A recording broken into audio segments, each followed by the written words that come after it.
Selamat pagi semuanya. Pagi, Bu. Apa kabarnya hari ini? Baik. Sebelumnya, siapa ketua kelas di sini? Bu. Sebelumnya, coba oleh pimpin dulu untuk berdoa. Mulai.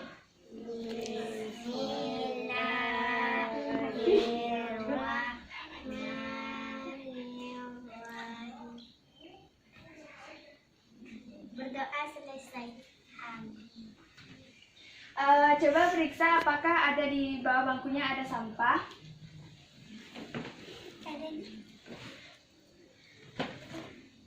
Tidak ada, Bu. Tidak ada, Bu. Baiklah, kalau tidak ada.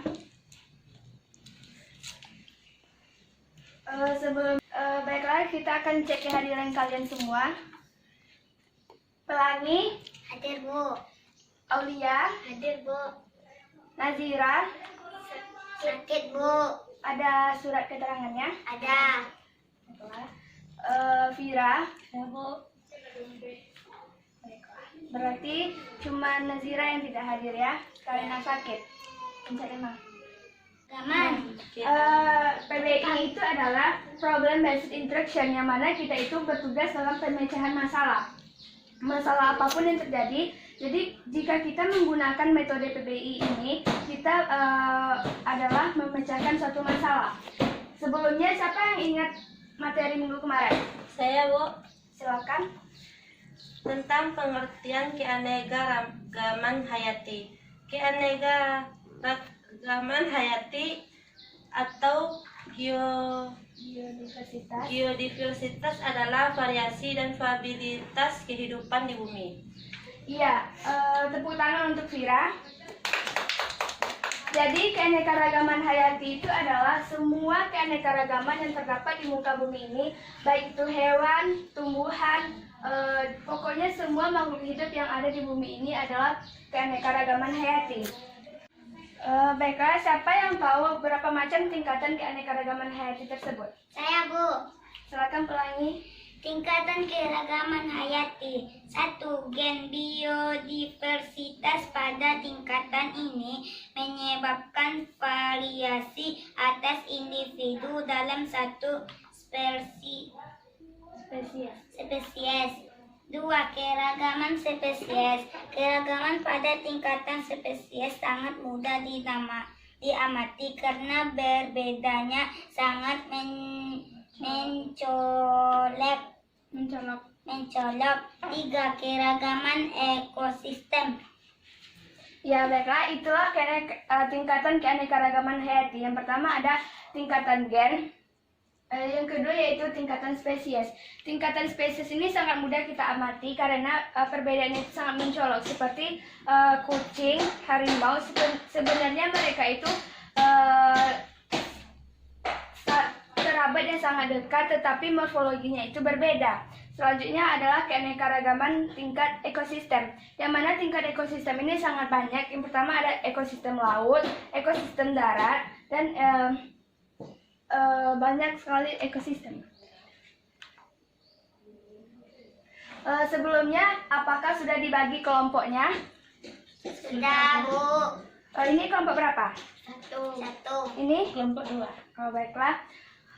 Di sini Ibu menyediakan beberapa pertanyaan untuk masing-masing kelompok. Nanti didiskusikan per kelompok ya. Ya. Kelompok 1 silakan ambil pertanyaannya. Kelompok 2.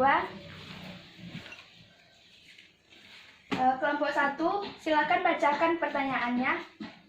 Latar belakang tidak boleh merusak keanekaragaman hayati. Kelompok 2. Cara melestarikan keanekaragaman hayati. Nah, itu adalah pertanyaannya. Silakan kalian diskusikan dulu per kelompok. Nanti jika sudah dapat jawabannya, masing-masing anggota kelompok akan membacakan jawabannya.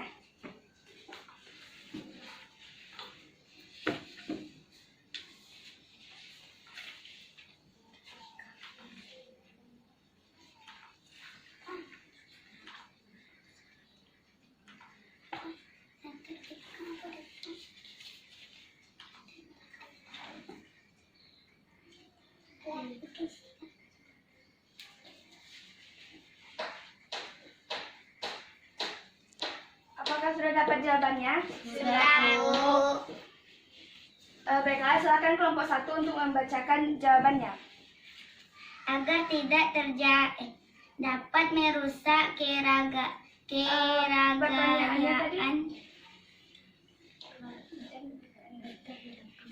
Latar belakang tidak boleh merusak keragaman hayati. Dapat merusak keragamannya alam yang ada.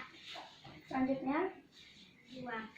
Agar tidak terjadi kelangkaan atau kepunahan baik pada hewan atau binatang, tumbuhan. 3. Agar makhluk hidup seperti tumbuhan atau hewan jumlahnya dapat bertambah dan jenisnya tetap lestari. nah, jadi itulah latar belakang kita tidak boleh merusak keanekaragaman hayati.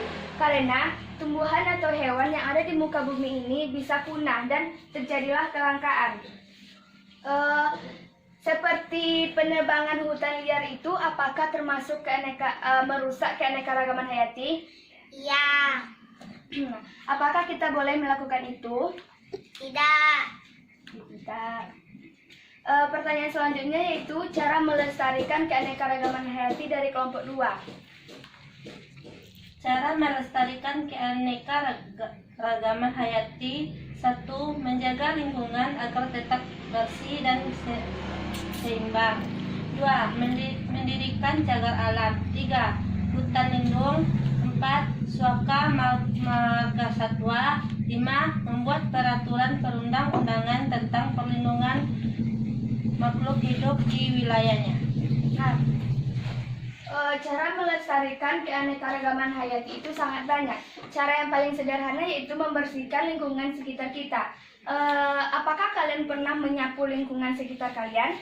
Pernah. Apakah itu termasuk ke dalam cara melestarikan keanekaragaman hayati? Termasuk. Nah, cara yang paling besar yaitu mendirikan suaka marga satwa, cagar alam. Di situ banyak tumbuhan dan hewan-hewan langka yang dilindungi agar keberadaannya itu tidak punah dan agar mereka itu tetap terjadi kelestariannya.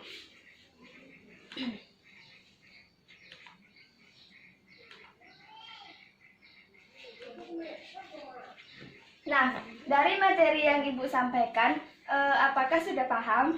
Sudah.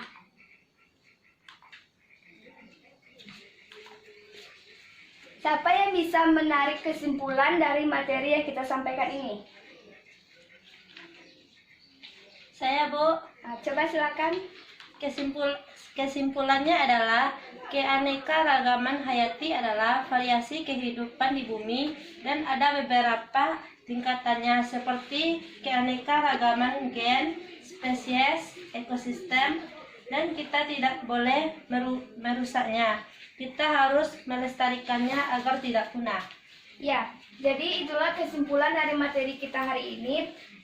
Yang mana keanekaragaman hayati itu adalah semua biodiversitas yang ada di muka bumi ini, termasuk tumbuhan, hewan, itu termasuk ke dalam keanekaragaman hayati. Dan keanekaragaman hayati itu ada beberapa tingkatannya. Yang pertama tingkatan gen, yang kedua tingkatan spesies, dan yang ketiga adalah tingkatan ekosistem. Nah, kita itu sebagai makhluk hidup tidak boleh merusak keanekaragaman hayati kita. Kita itu harus melestarikan keanekaragaman hayati agar tidak terjadi kelangkaan atau kepunahan, dan agar hewan dan tumbuhannya itu tetap terjaga kelestariannya.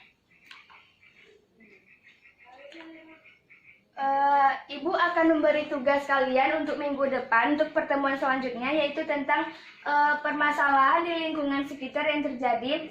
Apakah itu permasalahan tentang lingkungan atau permasalahan tentang kerusakan keanekaragaman hayati.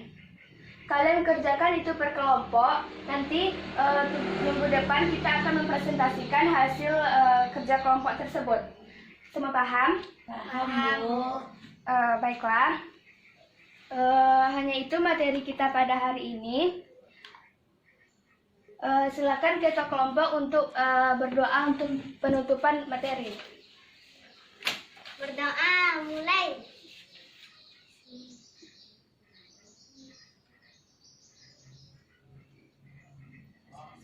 Selesai.